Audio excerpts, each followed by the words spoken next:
This is potentially, it could have been a very broad topic, and we've looked at various different perspectives over the year as what we consider Property 101, if you will.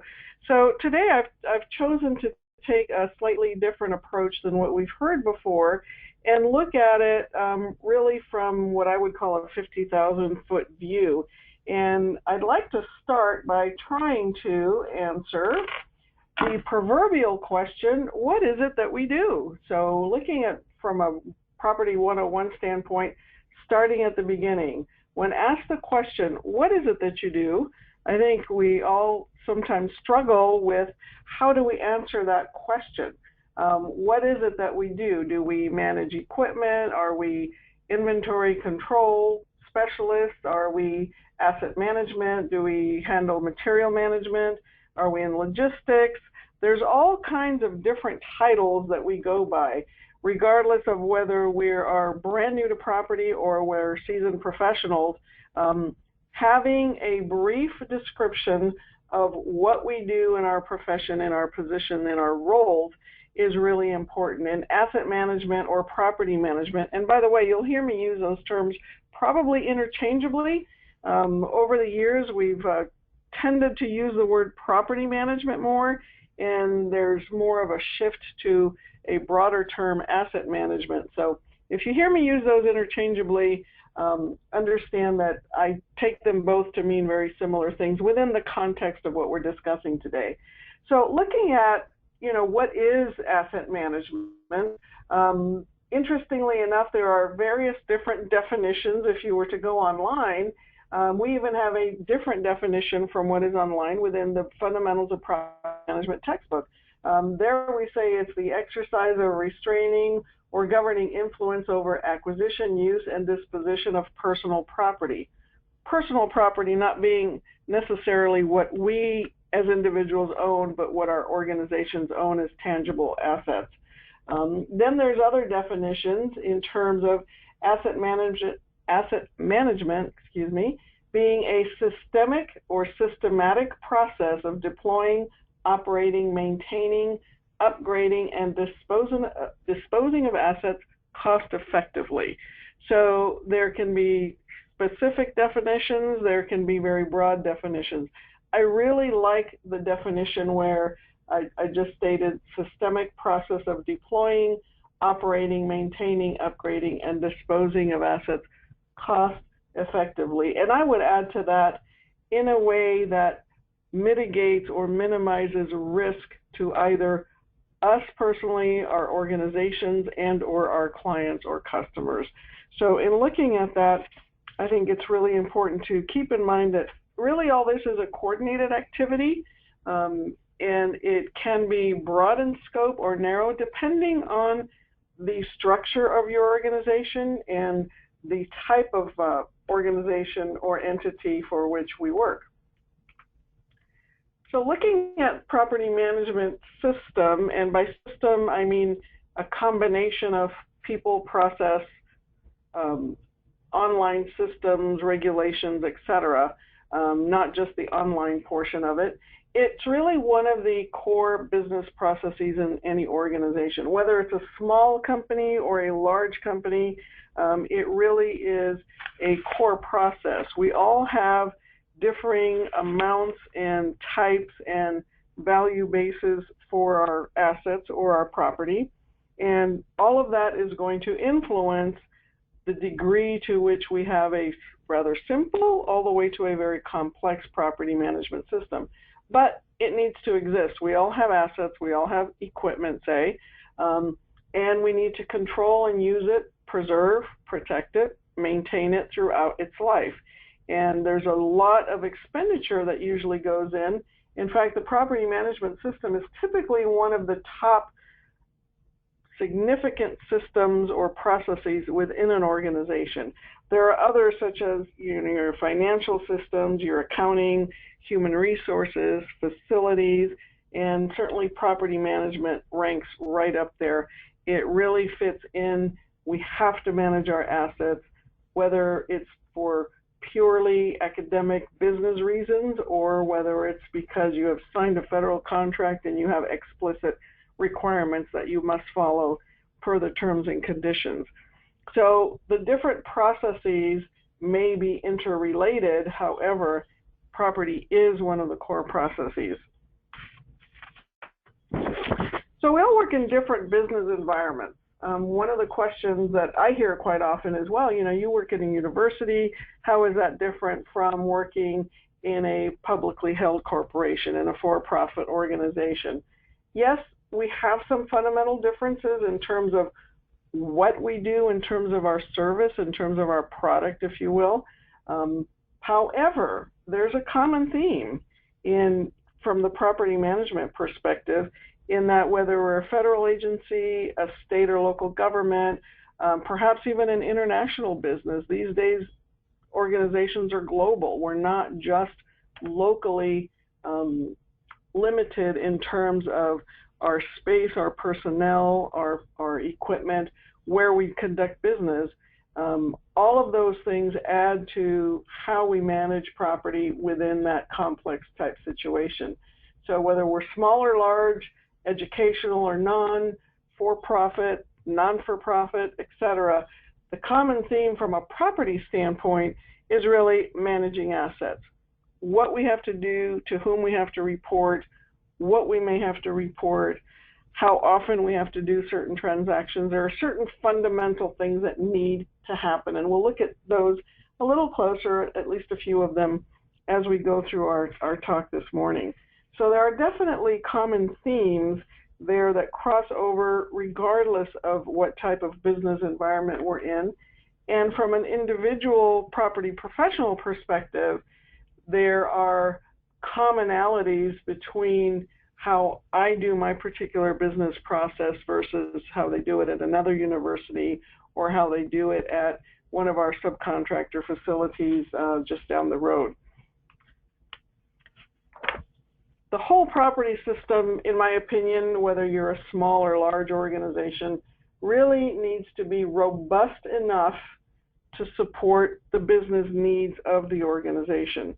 It's going to vary depending, of course, on your size, type of business, location, as I mentioned.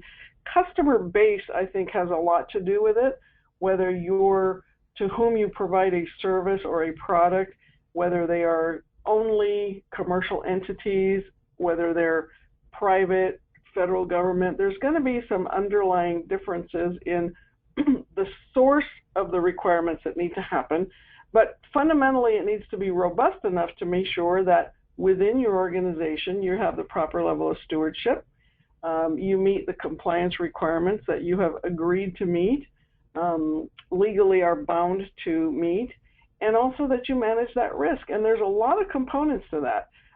Yes, we can look way back to the basic public law and regulations. Agencies are going to have their own interpretation of how policies are to be implemented. In looking at agreements, by that I mean, what do our specific grants and contracts, purchase orders, subcontracts, etc., what are the terms and conditions within those? And then what are our internal policies, procedures, online systems, who handles logistics, and ultimately and purposely I put people at the top of the list, because although equipment, property, assets are in and of themselves innate or non-human entities, if you will, it's the people around them that manage, that use them, that move them, that acquire them, that dispose of them, and those are us. We are the individuals that really hold the structure together. We can have as many systems out there online as we can possibly imagine, but ultimately there is a human factor in that whole process. And I think that's where all of us as property professionals really come in and be a key component of that robust business structure within your organization. So what does a property system itself look like? Let's start taking a look at that. This is a bird's eye view, I would say, of a property system. If I had one slide to present to someone and say, what are the moving parts, if you will, this is probably a 75,000 foot view. So first of all, you have the front end of the process, right? you have requirements, you have a need, you have to fill a need, you have a justification, an allocation, an approval process, all the way through to the point that something is actually acquired. And I purposely am using the term acquired versus purchased, and I'll show you that on a different slide in just a minute as to why. But it's really everything you have to do up to the point of physical receipt of an asset. The second box at the center of the slide, stewardship and control, to me, I would define that as the active life cycle of that asset. Once it's received, everything and the whole time that it's in use, maybe in storage, maybe it's a shared asset, etc. It's everything that happens from the point of physical acceptance to the point where something is declared to be excess. And then it moves into the final phase of the asset life cycle, and that is the whole disposition process. And that in and of itself could be a process. Once something is declared not needed, then what happens? And we'll mention a few details on that in just a few minutes. So from a business process or activity standpoint, I would break it down into those three components. But underlying that, there's a lot of activity that happens continuously. We track those assets. We create asset records. We provide training. We do inventories. We move them. We maybe modify them. We might even lose a few along the way for whatever reasons. Hopefully that's a small number. But those things are ongoing activities. And then from a data standpoint, of course, there's reporting and reconciliation of those data and making adjustments where necessary to be sure that our records are accurate and that they're substantiated by a physical verification of the existence of those assets. And of course, there's always the checks and balances, right? There's various different audit processes. We're audited by internal audit folks. We do our own self-assessments, which in a way is a form of an audit. A physical inventory sometimes is perceived as a form of audit. We are audited by our customers. We're audited by federal agencies. We're audited by state entities.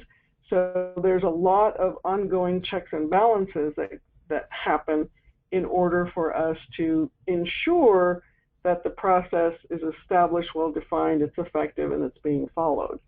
So there's a lot of things that go in behind the scenes, but if I were to capture something in a nutshell, I think this is a good representation of the major blocks, if you will, pieces to the puzzle of what is the property system. And again, it is a core business system, a core business process within an organization. So going one step a little closer to what we deal with every day, I like to refer to this as our compliance playbook. There are many potential sections to this. It is not a single publication. In fact, sometimes it may not even be a publication per se, but this is where kind of the rubber hits the road, the rules of the game, so to speak, in terms of what is it we need to do, why, for whom do we have to do it, when do we do it, etc. So this also can be thought of as terms and conditions within a grant or contract, etc. And where do they come from? The first one there listed, the Office of Management and Budgets, the OMB circulars, would apply, for example, to grants. Grants are mostly applicable to nonprofit organizations, although not exclusively. The federal acquisition regulations then refer to contracts, and there are many types of contracts, which is a class in and of itself, that are issued from federal agencies. We have state regulations, and they vary from state to state. It can even be as different down to the level of the county within the state. Accounting standards, that applies to all of us in some fashion. What are the principles? What are the basic requirements for properly accounting for assets? How do you classify them? How do you assign their useful lives? How do you depreciate? What do you calculate into your indirect cost rates, etc.? So a lot of aspects to the rules of the game, if you will. IRS guidelines may apply. Particularly, that comes to mind is how we handle and document donated equipment. Whether you are the donor or the recipient of a donation, there are IRS requirements. Export controls, that's a whole other ballgame. That is a very specialized area, but one that we often get involved in. Data security is big these days and will continue to be. The more advanced technology gets, I think the bigger the challenge for us to manage data security. And although we may not directly be involved in data security, we manage the systems and the process and the assets that carry the data. So our processes need to be reciprocal and supportive of the security requirements for our organizations. VCSs and ILPs. Hopefully you're all familiar with what these terms are. Voluntary consensus standards and industry-leading practices.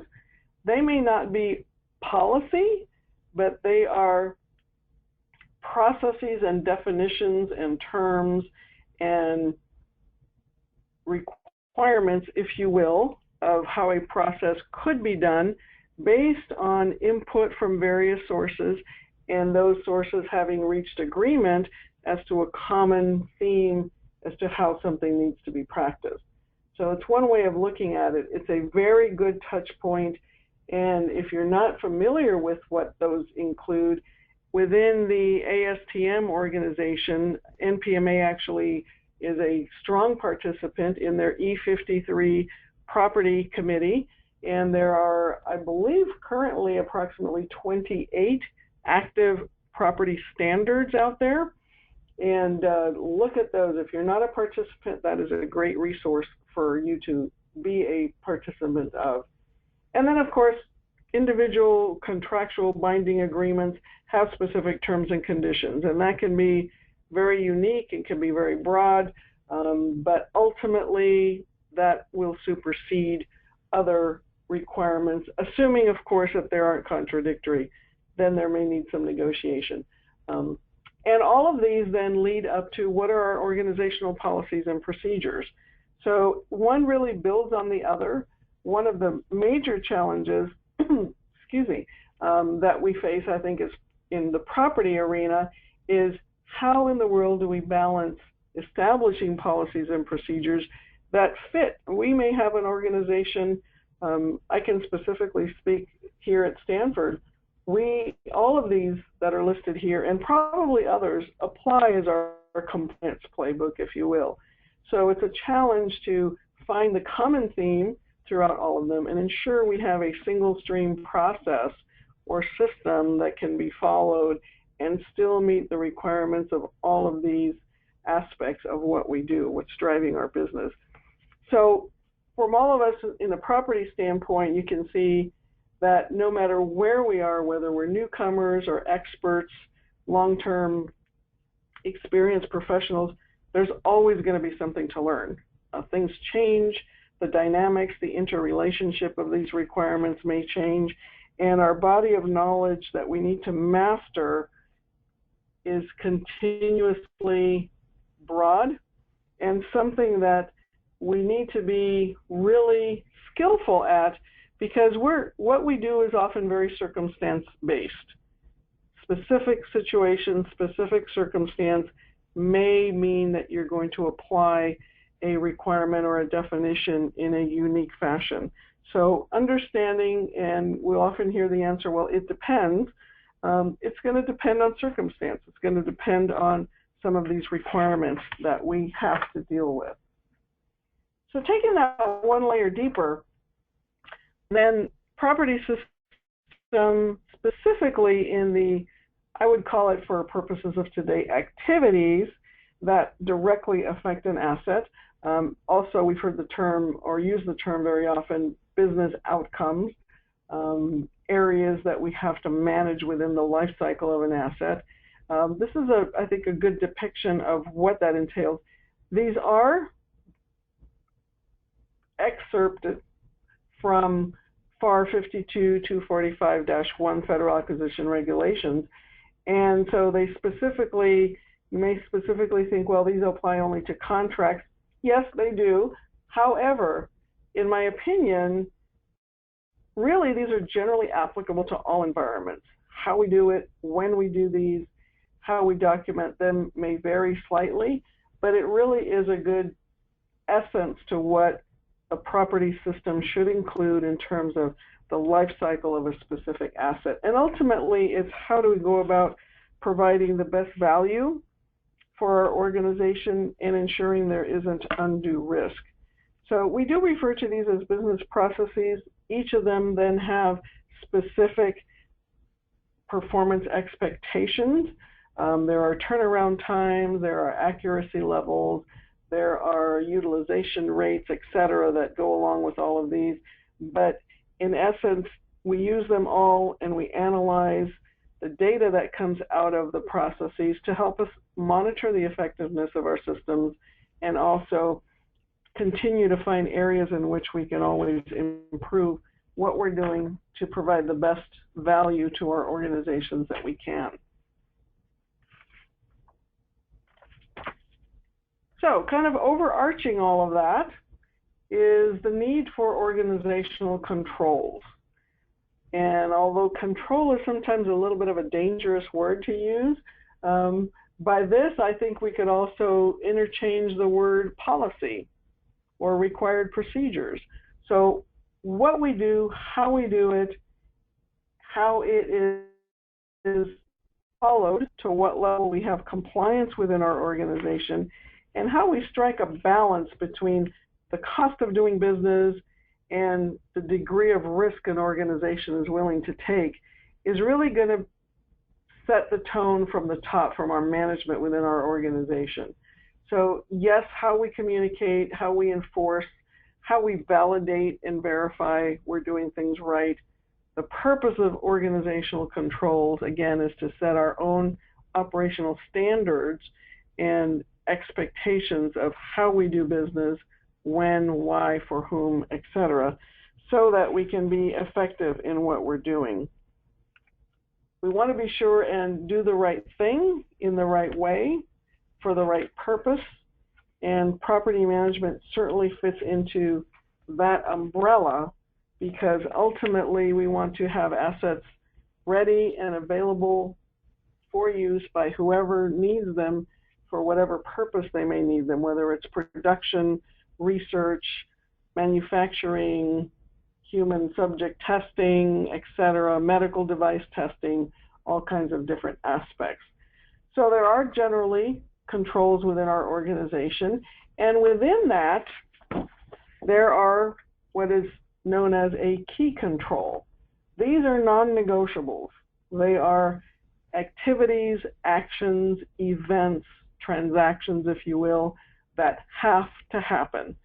Not optional, not if we have time, not something that we will look into potentially doing in the future, but something that must happen that really helps ensure that the process is being done completely and meeting all the aspects of compliance that we need. So it needs to be able to provide reasonable assurance that we are not causing or resulting in an unnecessarily high error rate, that we are addressing risk, that it's regularly tested. That's where the audit portion comes in, or managing metrics.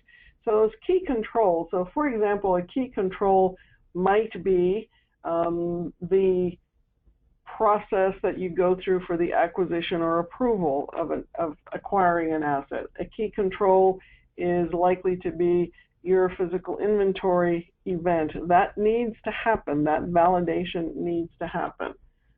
So there are many of these that occur within each of our systems. And within property, there's a good, I would say, a good dozen or so areas that have to be identified as key controls. I'm not going to say specifically which ones because they may vary from place to place, but I gave you just a couple of examples. Don't be overwhelmed by calling everything a key control, because there are often steps in a process that are non-critical, but these would be the essential areas that we need to perform our duties and responsibilities. Yvonne, we have a question. Oh, yes, good. There is. I have one question typed in here. This is a FAR question. Is there still a requirement for contractors to conduct an annual inventory of GFP in their possession? Oh, good question. There is still a requirement to conduct an inventory. How frequently? I believe the FAR still states that it is a periodic inventory. So to some degree that is negotiable within your system between you and your auditing agency. That's going to depend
ownership of that asset. And ownership then is going to influence and define how you can use it, where you can use it, what you can do to it, who has approval authority to modify it, what happens if it's missing, etc. So ownership is a huge factor. It's going to determine whether an asset is taxable or not. It's going to determine who you report it to. It's going to determine how you classify an asset, possibly even how you depreciate an asset. So accuracy in terms of identifying that asset funding, where it was, where it came from, and what implications that has is really, really important. The other aspect I would say in terms of funding is to take care and avoid mixing sources of funding to the degree possible. And by that I mean if you have federal money versus general funds or general budget money versus grant money versus contract money, the more mixes you have in that equation, the more complex the issue of ownership and accountability and use and disposition are going to be affected throughout the life of that asset. So keeping that as simple and straightforward and singular as possible, I think really makes a difference in facilitating administrative processes later. Does it mean you can't mix sources of funding? No, I'm not saying that at all. I'm just saying it's an area to really be aware of, and it's an important principle to keep in mind, generally speaking, from an asset management standpoint. So I mentioned using the term acquisition purposely versus just the term purchase. So acquisition, by this I mean how you came to be accountable and responsible for an asset. In most cases you have physical possession, but you may not always have physical possession. So there are various ways in which we acquire. Purchase is probably the most common for most of us. We may have equipment furnished to us by a sponsor, an outside agency, or another organization. It might be loaned to us. It may be on a lease, which we do not have ownership of, but we have responsibility for. It could be a gift, could be a donation that we received. It could be a transfer that came in that is a no-cost transfer or possibly includes some exchange of funds. So understanding what method was used to acquire an asset also is going to make a difference in terms of reporting, potentially how you use it, and the asset's accountability. So this combined with the fact of clearly knowing ownership of a particular asset throughout its life, by the way, because ownership or title, those two terms can be used interchangeably here. Ownership or title can change throughout the life of an asset. It can start out as being, for example, a government-owned asset, and at the end of an award, it can have title transferred to another entity. So things change over the life of the asset. Do not assume that it is static throughout the entire life. Very important. Remember, the front end of the process sets the foundation for how accurately everything else follows. And of course, leading into that, we have records. It's the heart of our property system, where we keep all the information, the historical transactions that have affected that record throughout its life. It provides us the data and the information, and that's what we manage more so in many cases than the physical handling of an asset. So there's the physical handling, the stewardship, and then there's the data management, information management that we use for analysis, forecasting, identification of errors, etc. So being able to clearly know what is your official record, what elements that has to include, who maintains those data elements and when, because not every single transaction that ever happens to an asset is recorded. I don't know about other organizations, but I can assume that property tends to move. Interesting how that happens when there are not living, moving objects, but they do move surprisingly frequently. And is every single move recorded on the asset record? Unlikely. Not an effective and efficient thing to do. So identifying what are the key transactions that need to be recorded, who manages that, who has access to it, and how do you maintain data security, particularly in areas that are sensitive. You may have secret projects that are going on. By that I mean the classification in terms of who has access.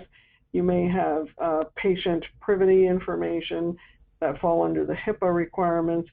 So there's a lot to data security that more than meets the eye, but it is a critical factor. I'm sure we are all cognizant of that. We do self-assessments, our own self-audits, if you will, based on our records. And of course, we generate reports. And ultimately, we can't forget about, what is the process for retention and ultimate disposal of those records, because keeping them forever and ever also is not necessarily a prudent thing to do. The more records are online, the less likely I think we are in terms of disposing of those records in a timely manner, because online storage is not costly. So it's something to think about, and having a process by which to do that. So records are at the heart of the property system. It's also an area where more frequently, when errors are found during an audit, they stem from errors that are noted within the records process. So a key area to keep in mind and for us to be really proficient in handling. And as we get to the end of the life cycle, then of course we have the disposition process. So this slide depicts pretty generically what might happen during a disposition process. It starts with an item being declared excess, goes through various different stages, assessments, maybe relocating, collection, staging for disposition, looking at what the options are. Are we going to transfer it? Are we going to sell it? Are we going to recycle, etc.? And then ultimately, what is the final event that's going to occur? Updating the records and ultimately making any financial adjustments that we may need to make, retiring that record so it really closes the loop on that disposition. Relative to, from a contract standpoint, then the accountability of assets as they associate with a contract, for example, all of that has to be at a net zero balance before we can actually close the project from a property perspective. So let's take a look at who comprises the property team and what are some of the different things that we do. We're a multifaceted function within an organization. Over on the left-hand side of the slide, you'll see, we do data management. We share in processes. Absolutely. There are cross-functional processes that happen, although they may be listed as part of the, quote, property system. Acquisition comes to mind as a great example. We're probably not the purchasing agents, but we define what information we need to glean from the acquisition aspect, because that forms and shapes the foundation of our record. So yes, there are shared processes.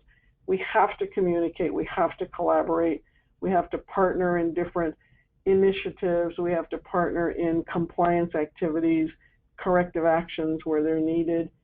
Systems need to be integrated so there is shared information and not stovepiped information. Access to that data is very key. And something that's sometimes overlooked or underestimated in its value, perhaps, is really having a robust property awareness process. How you communicate, how you inform, how you provide guidance, how you define duties and responsibilities, and then looking at those aspects of it. Over on the right-hand side of the slide, you'll see names of organizations or functions with which we integrate. We're the link. We're often the common theme that ties the action with the business group or the business function. So no, we are not an island. We do not stand alone. We are influenced by other processes and are the recipient from other feeder systems. And on the other side of the equation, we also provide influence and output and generate information for other downstream processes. Underlying all of that is having a sense of accountability.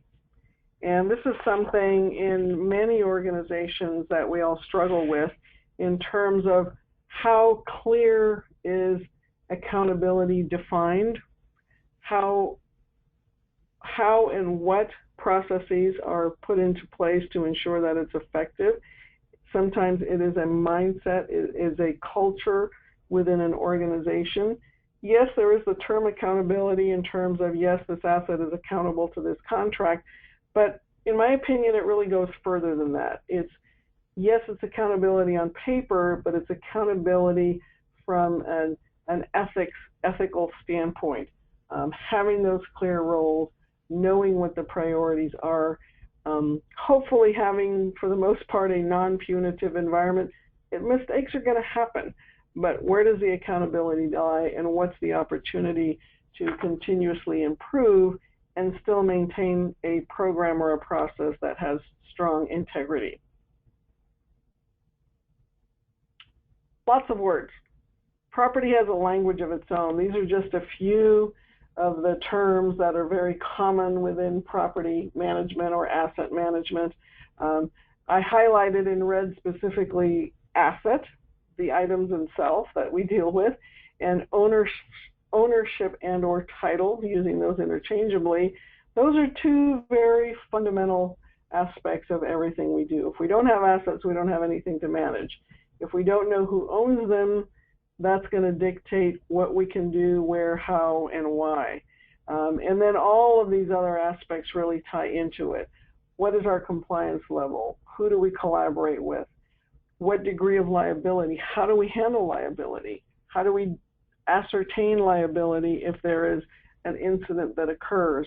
CPPM is listed here. Do we control, preserve, protect, maintain our assets throughout their life cycle? Are we dealing with equipment or supplies? Transactions, what is their materiality if there is an issue? So lots of different aspects, and I realize I just mentioned a number of different terms and they're kind of all over the map, but that is intentional because I really want to strongly advocate that we have a broad area to support. The property management system is a key and essential process within an organization, we have a lot to learn and a lot to understand, a lot to be able to interpret effectively and to provide guidance within our organizations. And that's an area for all of us to continuously grow in. Ultimately, we need to be sure transactions are reasonable, allowable, and allocable to the projects or the process or the funds or the accounts that we're dealing with, and making sure that we mitigate and manage risk, not posing undue risk, but still doing something in a cost-effective manner. So the language of property is very varied, but each and every term is important, and understanding the context in which each of those terms is used is really important. And winding down, I'd like to highlight for just a little bit on what are some of the valuable skills, and the list can be much longer than what's here. Some of the valuable skills that we as property professionals, regardless of whether we're newbies or not, really need to keep in mind and to continue to hone over the course of our careers. So it's skills and knowledge and attributes. First of all, in terms of, and I don't know that I would say this is a skill or knowledge, but it's certainly important, is to have access to resources. That's where you're going to gain your skills and knowledge. NPMA is a wonderful resource for us. Our peers, our colleagues, our coworkers, etc., that all contributes to where we glean information and build our skills. We need to have technical understanding. What are the rules of the game? What's that compliance playbook, and what does it really say, and how does it apply to our circumstance? What are the systems that we use? The technical, the nuts and bolts of what we do and why. And having a business acumen, understanding business processes, logical processes, dealing with a little bit of the unknown. Those things happen all the time. And communication, probably I would say, is at the core of everything we do. We really cannot do property management from sitting behind a desk. There's so many different ways in which we need to communicate, convey information, receive and digest information, and then be able to apply it to various different circumstances. Are we negotiators? Sure, to a certain degree we are. Convincing people that something needs to be done, persuading, being able to prioritize and understand what the actual requirement is and ensuring that we're meeting that. Being able to analyze a situation, get to the root cause of what is happening, and doing all of that with tact and diplomacy is sometimes a little challenging, sometimes a lot challenging, but that's where our finesse comes in and our level of expertise, and the broader our skill set, the better we are in terms of what we do. And ultimately being a self-starter and being motivated, not only being a participant, but also being a contributor and a leader within what we do and where we do and how we do it. Property management is a great area in which to work. It's been a wonderful career, and it always changes and grows and expands, and it's really only bound by the limits of your resources and your ability to be passionate about what you do and continue learning. Every single day there is something to learn. And as I said earlier, property is a core business process, or asset management is a core business process within our organizations.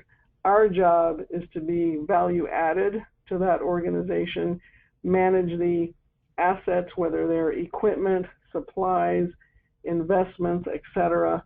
They're all assets, and they're there for a reason. They're there to support the business entity and to continue to make us a success. And our job is to broaden our skills and our knowledge on an ongoing basis so we can continue to grow and continue to be seen and valued within our organization. And I hope you use NPMA as one of your primary resources for that. It's a wonderful place to get information and share information. So this is a bird's eye view of property overall. We had a little smattering of organizational comments. We looked at briefly at the compliance playbook, if you will. What are the rules of the game? Some basic overall structure of what does a system look like? Who do we have to support? What are some of the specific skill sets we should look into growing? Hopefully we've given you an interesting perspective today of Property 101 and what that's all about and how it can benefit you and you benefit your organization. I thank you so much for being here today and welcome any other questions or comments. Hi, Yvonne. I have a question here. Would you mind repeating what the CPPM acronym stands for from your previous slide? Sure. CPPM within the context of what we're talking here today is the overall property management system should enable and ensure that we control, protect, preserve, and maintain our assets. And those in and of themselves are pretty broad statements. But if we do all of that globally within the property system, we will have an effective system. So it's control, preserve, protect, and maintain. Thank you. See, I have another question here for you. I am a new government property manager and new to NPMA. What would you recommend as the first steps for me to dive into this new field? Oh my goodness. Did they say government property manager? Government property manager, yes. Wow, I would say begin by familiarizing yourself with that compliance playbook. What are the rules that we have to work with? Who are my customers that I will be working with? I'm making an assumption that this individual may be working with contractors. So understanding the contractor's process and systems is really key. From a personal knowledge standpoint, really learning that what I call compliance playbook, understanding not only the requirements you have to interpret and apply, but really building effective communication with your customers. Other than that, I would say if you don't have property certification, NPMA certification, that lays a great foundation for you in terms of overall awareness of more detail within a property system and the functional areas. Great, thank you. All right, everyone, last call for additional questions. Give it just a second here. Oh, we do have another question.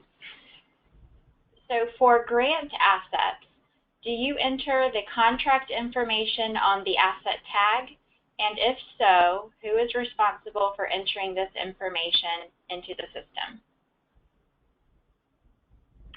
The short answer to that should be yes. Every asset record should also have the funding source for that record available. That funding source should tie you to the grant, in this case, to the question, the grant that purchased that asset. So you can explicitly say it was on grant XYZ, or you can say it was acquired on account XYZ, which ultimately lists you to the grant. Always, always tie it to your source of acquisition, whether it's a grant or contract, etc. And that should carry throughout the life of that asset record. Who's responsible? Boy, that's going to depend on your organization. That can even be a feeder from within the procurement system based on the link to account. It doesn't necessarily have to be information that an individual goes in and updates. But if it is an individual adding it, I would say it should be whoever holds the role of property administrator or project manager would probably be a next best option. Great, thank you. And by the way, Jessica, on the last slide here is my email address. Anyone listening, either now or later to the recording, feel free to shoot me an email if you have questions or comments about the presentation. It's a little bit of a different approach to it, but I just thought we wanted to look at it with a slightly different pair of eyes today. Great.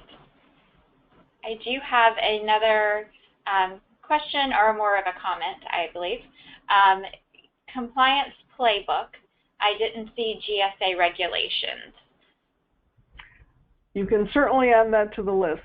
That was not intended to be an all-inclusive list, but from a contractor standpoint, that's probably the most common list. But yes, I have absolutely no problem adding GSA to that. In fact, I'll go back to my master slides and add that. Thank you. Perfect. Okay, any other questions? Please go ahead and raise. Oh, we do have a question here. Portia, I have unmuted you.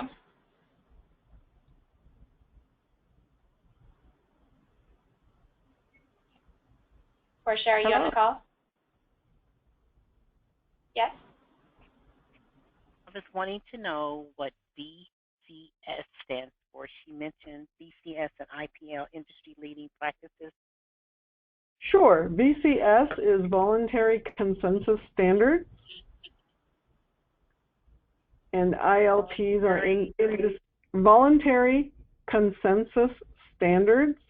Okay, consensus standards. Mm-hmm. Okay, thank you. And then ILPs, of course, industry leading practices. Okay.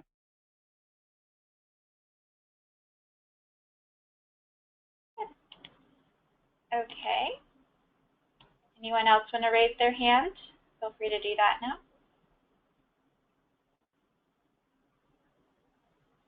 All right, Yvonne, I believe that is the last of the questions. Okay, well, thank you so much. It was a lot of fun putting this together, and I hope it was value added to all of you participating today. And don't forget, you'll be able to share this with others once it's posted as a recording. You feel free to email me at any time. Welcome comments or questions, and it's an opportunity for me to learn more as we go through our careers. Thanks again. Back to you, Jessica. That's all I have. Just a reminder for everyone to please fill out the survey if you don't mind, and you'll all be receiving an email from me here in just a little bit with a copy of the materials. Thanks so much for joining today.